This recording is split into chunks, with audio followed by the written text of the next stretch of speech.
On va écrire l'histoire aussi avant, donc avec un storyboard.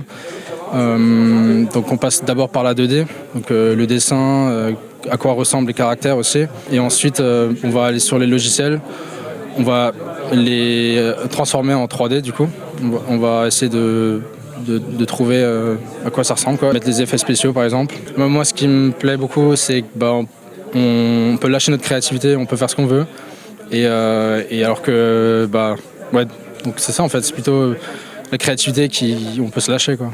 D'abord on était 3 et on a réfléchi à des histoires, qu'est-ce qu'on pourrait prendre, et on rigolait ensemble et on s'est dit on va prendre cette histoire là. C'est 3 personnes, il y a 4 personnes, il y a 2 filles qui voient un voisin arriver et toutes les deux elles commencent à tomber amoureuses et elles essaient de se battre pour lui.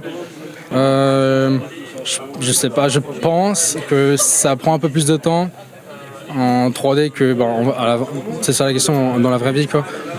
Ça prend un peu plus de temps parce qu'il y a beaucoup plus d'étapes, alors qu'un live action movie c'est plus la personne existe déjà. Utiliser un autre logiciel encore qui s'appelle Houdini et on va principalement toujours la même chose, on aura des particules et on va bouger ces particules, c'est-à-dire par exemple on a une explosion. On va faire un effet d'explosion avec ces particules. On va remplacer ces points avec des formes géométriques. Et avec ces formes géométriques, on les retransforme en volume du coup. Et c'est là que ça donne de la fumée par exemple.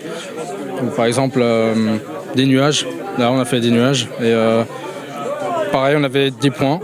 Et les points, on les a transformés en nuages.